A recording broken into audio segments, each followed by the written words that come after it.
Hi, and welcome to the X22 Report Spotlight. Today's guest is Rob Kirby. He has a website called Kirby Analytics.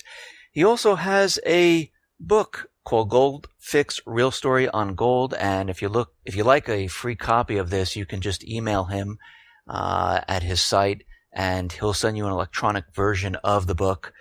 Welcome to the Spotlight, Rob Kirby. Pleasure to be with you, Dave. Thank you for coming on today. I wanted to start out today with Greece. I mean, there's a lot of talk right now. I mean, I just saw on the news today that they're looking to make a deal. The creditors aren't sure. And then I read someplace else that Greece might be leaning towards the BRIC system.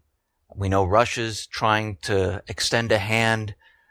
Do you think they'll be able to make the next payment? Do you think they'll default? Where do you think this is all leading? Dave, where I think it's all leading, in my mind anyway, it's pretty clear. The IMF Western centric crowd are trying to alleviate Greece's problem of too much debt with more debt, and that is an unworkable situation. And if the West continues to try and slam Greece with more debt to solve their problem of too much debt, that will force Greece into a more cozy or more encompassing relationship with the BRIC nations. So it doesn't look to me that the West is going to let up on their insistence that Greece continue to try to shoulder more debt. Therefore, my view is that Greece will be forced to exit the euro, which means, in my view, the euro is a doomed institution, and it's only a matter of time before Greece is either leaves of their own accord or is forced out of the euro. Now, do you think this will have an effect on the other euro countries like France, Spain? And do you think then something will occur here in the United States with the dollar if this does occur? Because we hear Jack Lew giving a lot of warnings about Greece defaulting and leaving. My view towards Greece being forced out or exiting the euro will be the proverbial straw that breaks the back of the camel, which is the euro. So my view of the eurozone going forward is that the concept from its origins was unworkable, and in real time we're seeing it to be unworkable. And I do believe that once Greece officially leaves the euro as an institution, there will be we'll be opening the floodgates for the likes of Spain, Italy, and probably France in quick order. And the euro, in my view, is a doomed concept. So will this have any ramifications on the dollar itself? Or I mean, very short term, Dave. I think we could see, and we have seen empirically, the dollar showing strength relative to other fiat currencies. But just remember, if you want to view these fiat currencies as pigs in a poke, all the pigs in the poke will be slaughtered, because that's what happens to pigs when they're in the poke. And it just so happens that, at least it's seemingly, the euro is going to go to the knock box first. But that doesn't mean the other pigs in the sty aren't going to be slaughtered as well, because what they all are ultimately is bacon. Okay. Let me just change subjects here for a second. We see China is pushing the yuan renminbi, and it seems like at this point in time they're trying to make it a reserve currency. We see the IMF is saying that it's not devalued. We understand that China is continually purchasing more and more gold. Why are they doing this? How much gold do you think they have? And why are they trying and pushing the yuan to become a reserve currency? Well, I'm going to sort of shape my answer a little bit in terms of what my understanding is of China and what they are seeking on a go-forward basis in a geo-economic construct. China wants stability. China wants sustainability, and China recognizes that fiat money, because they invented it hundreds of years ago, but they do recognize the shortfall of a pure fiat money system. They do recognize that long term, the ability to print money out of thin air is not a sustainable concept, and China's want to possess physical gold bullion is highly aligned with the notion that they want to have honest commerce, because honest commerce is sustainable long term. The Chinese leadership does not want to imperil their country or imperil their position as leaders, because unsustainable practices in commerce lead to failed systems, lead to war, lead to anarchy, and typically lead to change of leadership. And it's not in the Chinese leadership's self-perceived best interests to have change and anarchy and have a situation develop where they lose complete control. This is something that the West seems hell-bent on imposing on everybody, and this seems to be the tact we're following. And I mean, in my view, Dave, I've answered what you asked me, but I didn't necessarily answer it in exactly the way you might have anticipated me answering it. And just to further on to that, the amount of gold, physical gold that China has to a point is irrelevant. Okay. But because what's really important is they continue to acquire it, and they have an insatiable appetite for it. So at this point in time, you mentioned war. I just want to ask you this. You see what's going on around the Spratly Islands, and you see the U.S., it seems like they're provoking China and kind of pushing or poking them. Do you see the U.S. pushing war in this?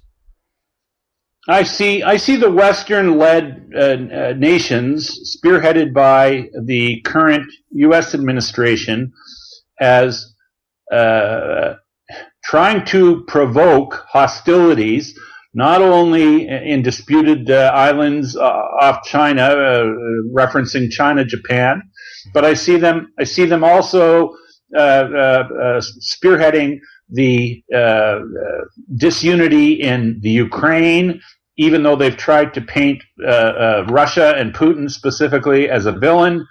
We all know by the famous remarks by Undersecretary of State Victoria Nuland just how high-handed the Western leadership's view is towards anybody vis-a-vis their position on the Ukraine and on Europe, for that matter.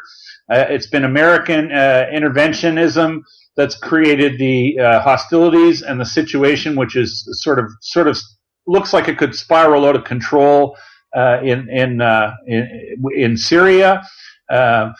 There's been a lot of American, let's say, behind the deal. Look, all these wars, Dave, are all symptoms of a bigger problem.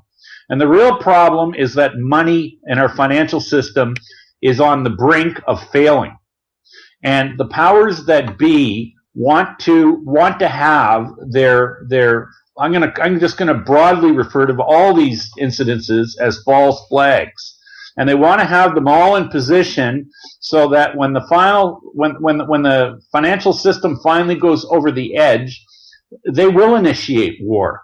They will start war, and they might start it on numerous fronts at once. And then they will say that the war is the reason why the financial system collapsed, and that will be a lie. And that will be a lie because the real reason the financial system is collapsing is because we have derelict, Keynesian-oriented central banking clowns that have had their run with the financial system, and they've printed way too much money, and they've created way too much demand on a planet that has finite resources, and this has been such a disastrous experiment, and they're so full of themselves, and they're so drunk on power, they will never admit it, Dave.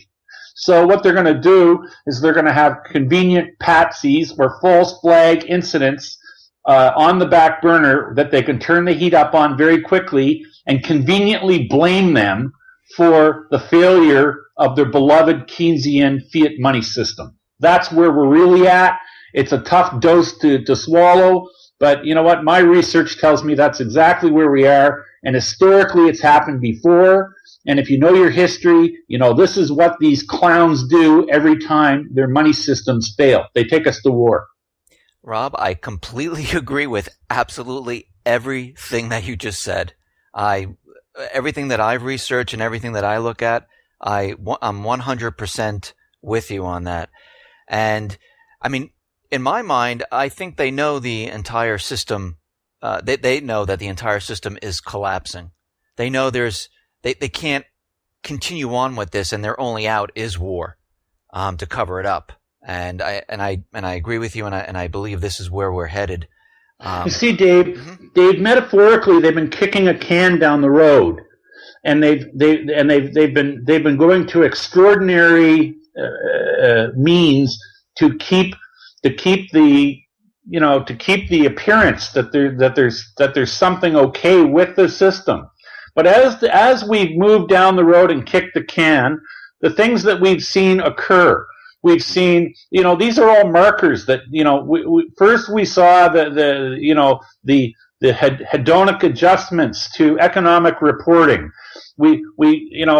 Instead of having people honestly try to kick a field goal from the 30-yard line, in terms of economic data reporting, when they used to report inflation as it really was, we now see that they take things away from the data set for inflation reporting, and basically the way they report inflation data today, they remove anything that goes up in price from the basket of reported things that make up the inflation call.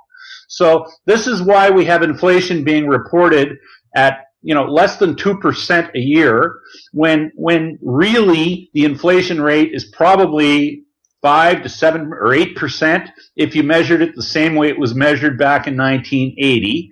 And this is akin to having somebody stand on the 30-yard line to kick a field goal, moving the goalpost back 30 yards, and then convincing them or trying to convince them that they're still kicking a 30-yard field goal. And you see, so these are the sort of tricks that they've employed to try and make us all believe or buy into the notion that all is well in our financial universe. And the tricks have become more brazen and more blatant as time has gone along. And it's gotten to the point where recently we've seen pronouncements from the likes of people who run Citibank and people from the IMF saying that it might be in all of our best interests to outlaw cash. Really, just think about that for a minute. Anyway, my view has always been the day it comes that people go to the ATM and can't get cash out of the ATM, that'll be the day we finally have anarchy and we will have social unrest, and that's when this will spiral right out of control. But Dave, it really seems to me that these clownish quacks that run the system, they know very well what's coming, because that's why they've instituted and put in place this jackbooted police state apparatus in America, because it's been their handiwork that's built this Tower of Babel, which is absolutely going to collapse, and these people are already preparing for the aftermath of it. That's the gall that these clowns really have. And as much contempt as they've expressed and demonstrated for humanity, my contempt for them, it rises to a much higher level. So what you're saying is they've been preparing all this time with the DHS, the police force, not just here in the United States, but I see it in Canada, I see it in Europe, and we see these many false flags where now there's more troops, on the ground in the cities. We see them now pushing very draconian type of laws that take away people's rights, to protect them and to keep them safe.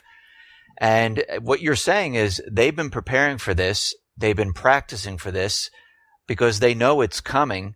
And what we're doing right now is just hobbling along until they can get something started. Dave, let's make it even a little more succinct. Okay. The parallels between what's occurring right now in America and has been occurring for the last 10 years is extremely similar to what Hitler did in Germany for the 7 or 8 years before the onset of World War II. And basically, what Hitler did before he went on his reign of terror, he passed laws, and they were broadly referred to as the enabling laws. And they basically, in his twisted little world, they said that anything he did going forward was going to be legal. This is exactly what the leadership of America's been doing. They've been harvesting human rights and civil liberties and basically saying that all we do is going to be fair and legal. Well, let me tell you something. Hitler had that little view in his head, and things didn't work out so good for him in Nuremberg. And you know what? The people that are currently running America, one day, I suspect, God willing, they're going to have their own Nuremberg issues to deal with. Well, let me ask you, how long can they drag this out? I mean, we see it. I mean, we had the Great Recession back in 2008, and here we are in 2015. How much longer can they push this out? Because a lot of people thought, back in 2011 it would occur, something would happen 2013, and now we're at 2015. How much longer, or do you think it's going to happen very soon? Well, I mean, Dave, I think ultimately when the paradigm does shift, and I do believe it will, and I think we will have an amazing reset at some point in time, and that time may very well be at hand now. I do believe that when it occurs, there will be a very, very sudden paradigm shift, and I think we'll probably experience a time when we wake up one morning and we cannot any longer get money out of the bank. I think something of that magnitude is in our future, likely in our relatively near future. I don't cherish the day that happens, to be honest with you, but my own research and my own training tells me that we are headed for a massive, massive reset. And that's, of course, assuming we don't just have a big, old-fashioned nuclear war. So, you say nuclear war. You really think they'll go towards nuclear if they don't get their way? Well, it was a top American. I believe it was a top American general. It was reported last week that he had tweeted. This is a guy who is a very tenured professor at the U.S. War College, and he was in a conversation with a ranking general in the U.S. military, and he tweeted something to the effect that he suspects we'll be at war this summer at some point. Really hope it isn't nuclear. We'll be lucky, I think his words were. We'll be lucky if it isn't nuclear. I'll just say this, Dave. Very highly placed people in the military-industrial complex are using the word war and the likelihood of war or the inevitability of war. And this is not something hatched out of a tinfoil hat or a conspiracy theory.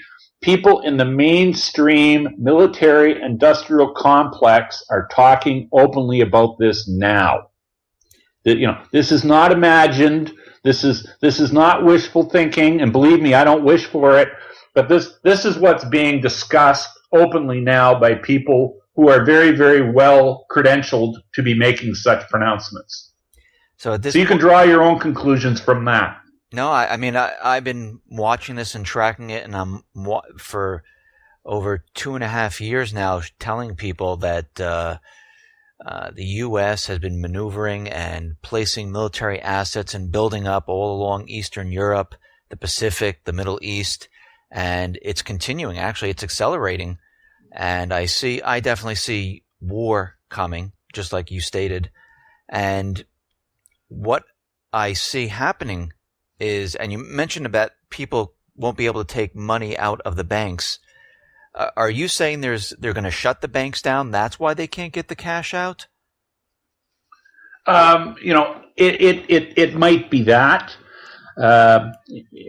And what form this takes, Dave, it's a bit of a guess, and it's a bit of a stretch, other than to say we are headed for a time when even more draconian measures on behalf of the people that currently run our financial edifice, they are going to overreach in a vain hope that they can control a system that is spinning completely out of control. Does it take the form of less severe capital controls or more severe capital controls? Will